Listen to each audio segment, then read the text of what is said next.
तो कैसे हैं आप सभी दोस्तों। आप सभी को मेरा नमस्कार। मैं अर्जुन खलखो आप सभी का हार्दिक स्वागत और अभिनंदन करता हूं खलखो क्लासेस के इस यूट्यूब चैनल में। आज हम देखेंगे शिक्षण और उसके प्रमुख प्रकार, शिक्षण क्या है और अलग अलग देशों में किस आधार पर शिक्षण को विभाजित किया गया है। तो इसे हम थोड़ा सा समझने का और जानने का प्रयास करेंगे। आगे बढ़ने से पहले हमेशा की तरह कहना चाहूँगा कि यदि आप हमारे चैनल पर नए हैं तो हमारे चैनल को सब्सक्राइब कर लीजिए। वीडियो पसंद आए तो अधिक से अधिक लाइक करें, कमेंट करें, शेयर करें और हमारे ऑनलाइन लाइव क्लासेस और टेस्ट सीरीज से अवश्य जुड़ें। जैसा कि आप शीर्षक देख पा रहे हैं, अभी हम देखेंगे शिक्षण या टीचिंग के बारे में। आमतौर पर दोस्तों कहा जाता है कि टीचिंग या शिक्षण एक ऐसी प्रक्रिया है जो लगातार चलती रहती है, सतत चलने वाली एक प्रक्रिया, सीखने सिखाने की एक प्रक्रिया जिसमें एक अधिक व्यक्ति से कुछ ज्ञान सीखता है, कुछ बात। वास्तव में अगर हम शिक्षण के अर्थ को जानने और समझने का प्रयास करें तो आप पाएंगे कि जो शिक्षण होता है वह एक अर्थ में या एक परिभाषा में उसे हम समेट कर नहीं देख सकते। कहा जाता है कि जितने शिक्षक ने अपने तरीके से शिक्षण को परिभाषित करने का प्रयास किया। आमतौर पर कहा जाता है कि जितने शिक्षाविद हैं उनकी अपनी अपनी अलग परिभाषाएं होती हैं और उस आधार पर उन्होंने ये समझाने का प्रयास किया था कि टीचिंग को किसी एक सीमा में नहीं बांधा जा सकता। लेकिन इसके बावजूद एक निष्कर्ष रूप अगर हम देखें तो कहा जाता है कि निष्कर्षतः जो जीवन भर, खासकर यहाँ H.C. मॉरिसन एक काफ़ी बड़े शिक्षा शास्त्री थे, H.C. मॉरिसन के अनुसार अगर देखा जाए तो इनका जो परिभाषा था वो काफ़ी हद तक सटीक बैठता है। एक शिक्षण को अगर हम सार रूप में देखें तो इनके अनुसार इन्होंने कहा था कि शिक्षण जो है वो एक जीवन भर चलने वाली प्रक्रिया है जिसमें एक कम अनुभवी व्यक्ति एक अधिक अनुभवी व्यक्ति से कुछ बातों को सीखता है, कुछ ऐसी बातें जो उसको उसकी बेहतरी के लिए सिखाया जाता है। कहा जाता है कि यूजीसी नेट की परीक्षा हो या अलग अलग राज्यों में होने वाली सेट की परीक्षा, इसमें जो परीक्षाएं होती हैं इसमें पहला प्रश्न पत्र सामान्य अध्ययन का होता है जिसमें एक अच्छा खासा हिस्सा टीचिंग एप्टीट्यूड का होता है या शिक्षण अभिक्षमता का। शिक्षण अभिक्षमता की बात करें तो इसका जो पहला अध्याय है उस अध्याय का नाम ही है टीचिंग या फिर शिक्षण, जिसमें मुख्य तौर पर शिक्षण की अर्थ, परिभाषा, प्रकृति, उद्देश्य, विशेषताएं और एक तरह से शिक्षण का या टीचिंग का एक आरंभिक परिचय दिया गया है। थोड़ा सा इसे हम और बेहतर तरीके से समझने का प्रयास करते हैं। आमतौर पर परीक्षाओं में जब प्रश्न पूछा जाता है तो हमसे वो सारे प्रश्न बनते नहीं हैं। इसके पीछे हमें लगता है कि हम रटे नहीं हैं, लेकिन सच्चाई ये होता है कि हम शिक्षण को व्यवहारिक तौर पर समझे नहीं हैं। यदि आप टीचिंग को व्यवहारिक तरीके से समझ पाएंगे तो कोई भी ऐसा सवाल नहीं है जो कि शिक्षण अभिक्षमता से पूछा गया हो यूजीसी नेट की परीक्षा में जो आपसे हल ना हो। एक बार समझने का प्रयास कीजिएगा, हम थोड़ा सा इसे समझते हैं। सबसे पहले देखते हैं शिक्षण क्या होता है, व्हाट इज टीचिंग। यहाँ मैं कुछ बिंदुओं के आधार पर आपको बताऊंगा कि शिक्षण को हम किस रूप में परिभाषित कर सकते हैं। पहला तो है शिक्षार्थी को क्रियाशील रहने का अवसर देना। एक मिनट, लाइट्स अधिक आ गया है, अब आपको बेहतर तरीके से वीडियो दिखेगा। कहा जाता है शिक्षार्थी को क्रियाशील रहने का अवसर देना। यहाँ मैं लिख दे रहा हूँ,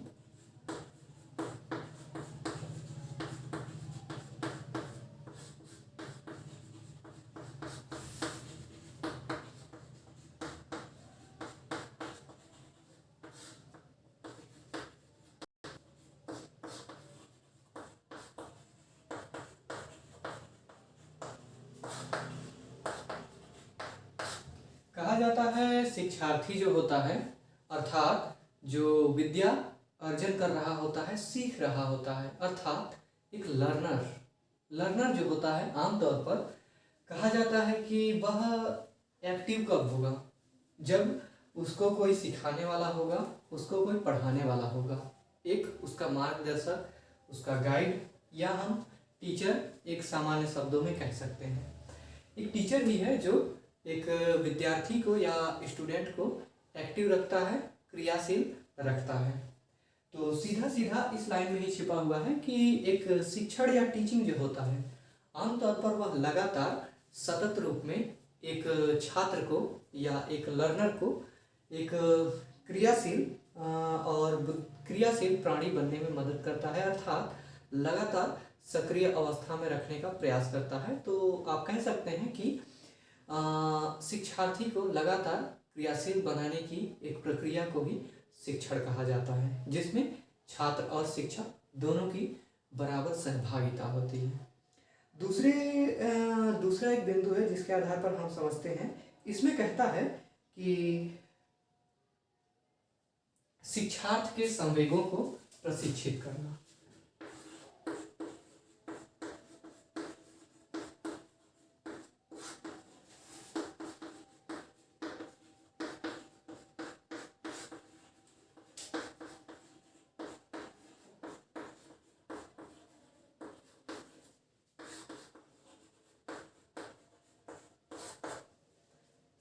अब शिक्षार्थ के संवेग क्या हो सकते हैं?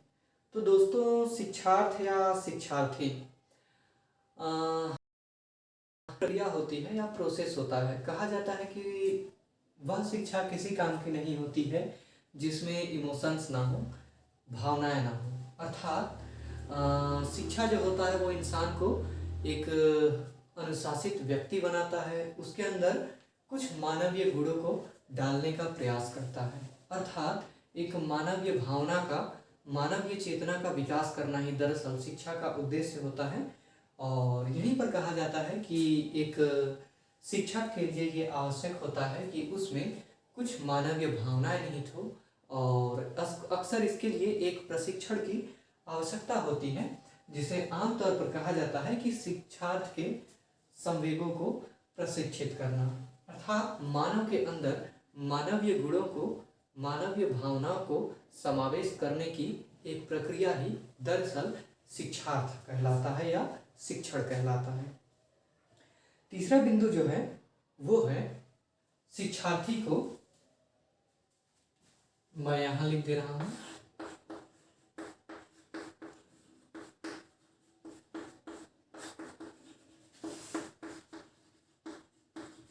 अपने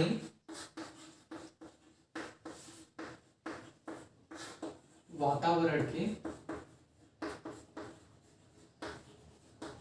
अनुकूल बनाना। कहा जाता है कि एक शिक्षण जो होता है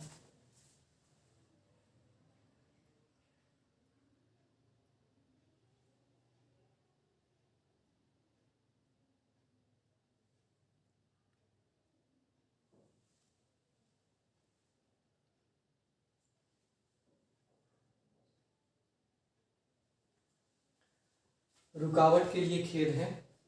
कहा जाता है एक शिक्षा जो होता है वो आमतौर पर शिक्षण जो होता है, टीचिंग होता है, वह एक व्यक्ति जो कि शिक्षा ग्रहण नहीं किया हुआ है उसे अपने समाज, अपने परिस्थिति, अपने माहौल के अनुसार स्थापित होने में मदद करता है। अर्थात शिक्षण या शिक्षण के माध्यम से कोई व्यक्ति ज्ञान प्राप्त करता है, और ज्ञान प्राप्ति करने के बाद वह एक चिंतनशील प्राणी के तौर पर अपने समाज में अपने आप को स्थापित करता है, और कह सकते हैं कि एक सामाजिक व्यक्ति बनाने का एक अहम प्रयास ही है शिक्षण।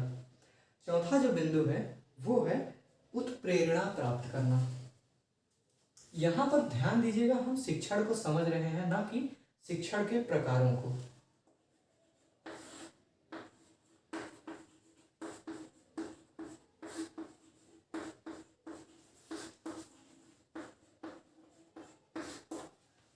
उत्प्रेरण प्राप्त करना। उत्प्रेरण प्राप्त करना दरअसल होता क्या है?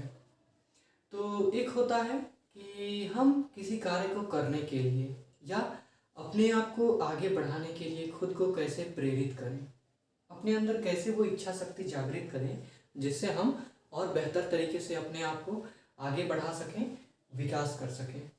कहा जाता है कि शिक्षण वह प्रक्रिया होती है जिसके माध्यम से एक छात्र में या किसी व्यक्ति में उसे सिखाने वाला अर्थात शिक्षक वो विचार पैदा करता है, वह भावनाएं पैदा करता है जिसके माध्यम से उसमें एक इच्छा शक्ति जागृत होती है और वह एक विचारशील प्राणी बन पाता है।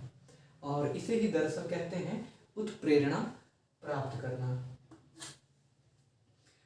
अगला बिंदु है संबंध स्थापित करना।